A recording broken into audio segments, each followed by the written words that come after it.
Okay, so normally when I go to these press screenings and I see a movie early, I'd like to try to get the review out as soon as the embargo lifts. Sometimes I can't do that because I need time to think about a movie, and with the case of Bohemian Rhapsody, if I had put this review out once the embargo was lifted, I feel like I would have said something completely different than how I feel now.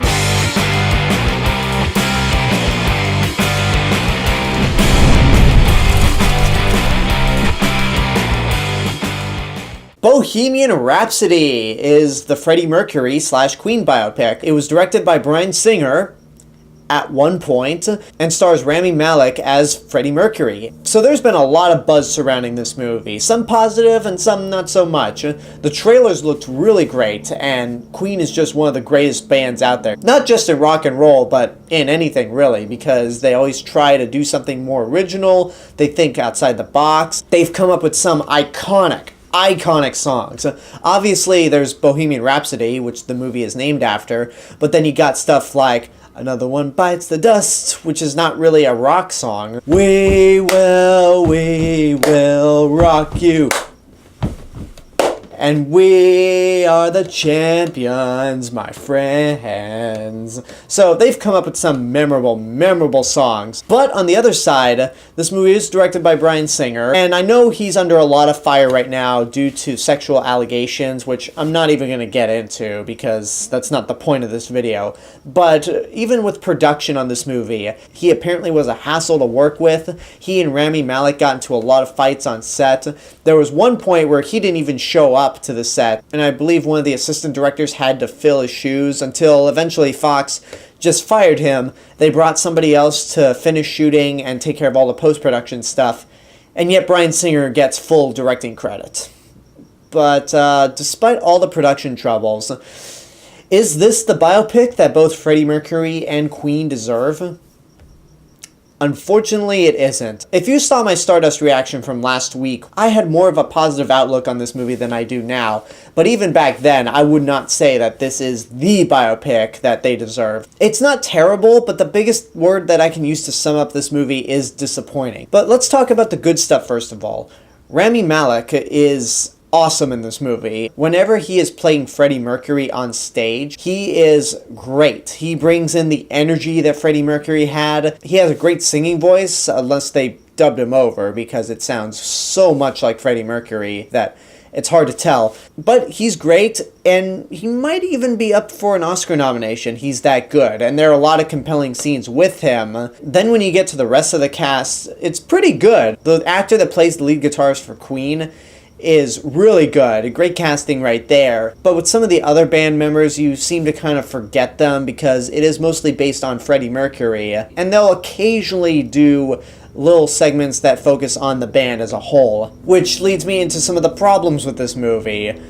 This movie's a mess in terms of what it actually wants to be. When the movie starts out, it's obviously focused on Freddie Mercury because it shows him with his family, it shows how he actually met the band and how he became a member, but after that, it suddenly becomes an origin story on how some of their iconic songs came to be. Obviously, we see how Bohemian Rhapsody came to be, the process of how they came up with it, recording, and eventually performing it without anyone's permission, because one of the record dealers is played by Mike Myers and refuses to play it because it's 6 minutes long and full of nonsense, which makes me wonder if they really cast Mike Myers just because of that Wayne's World bit where he's rocking out to Bohemian Rhapsody.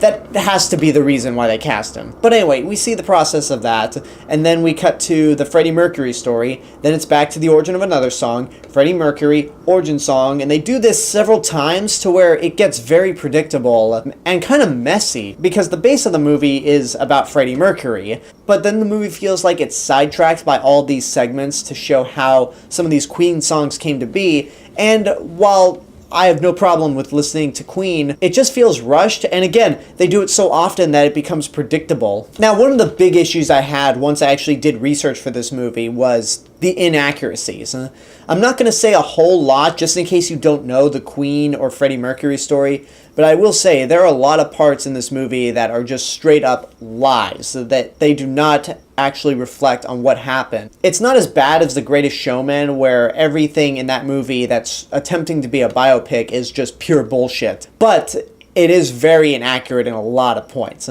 It's funny, there's a lot of biopics out there, not just music related, that just seem so absurd that I wonder how much of it is accurate, like with Wolf of Wall Street and American Made.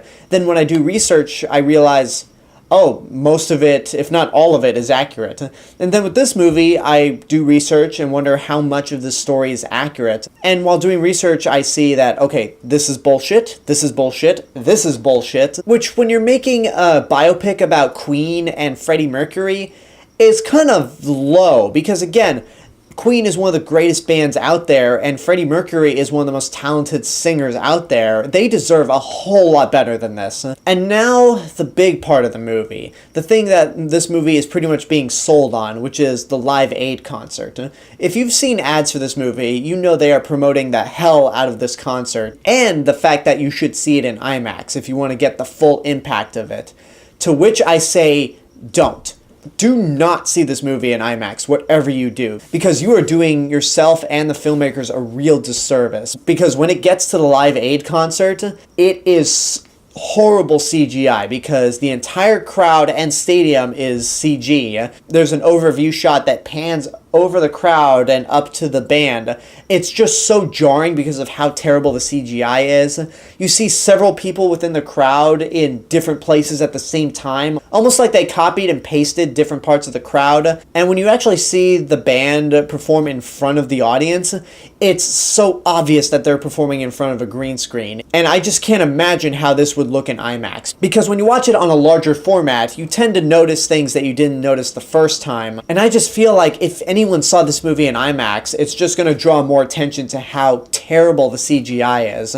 Like, it's embarrassing how bad it is. So I don't have much else to say. This really is a disappointing movie. And I feel like the reason that I came out of the movie so positively at first was because I love listening to Queen songs, and it had a high level of energy, which it does, but a lot of the biopic stuff, especially when we get to the second half, is just garbage. It's completely inaccurate to what actually happened. But I'm going to say watch at your own risk, because if you really love Queen and you just want to listen to their music and rock out, well, I mean, first of all, you could just listen to the music at home, and that's free. But if you're just curious enough, still go see it. I'm not telling anyone that you should not see it at all. I'm just saying that it's a very disappointing movie, and it's not the big biopic that both Freddie Mercury and the band Queen deserve. And also, this has the big disadvantage of coming off the heels of A Star Is Born, which I know that movie is fictional, and those are all fictional characters, but it felt more organic and more authentic in terms of emotion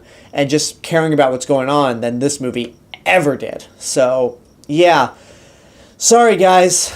This really was a letdown. And that's my review for Bohemian Rhapsody. Now I want to hear what you guys have to say. If you've seen it, did you like it? Were you also disappointed? What's your favorite Queen song? Let me know in the comments down below. And until next time, I hope you enjoyed this review. Don't forget to subscribe to the channel, give this video a like, and of course leave a comment. Don't forget to support my Patreon page, follow me on social media, and until next time, this is the real Mr. Robinson telling you there's only one.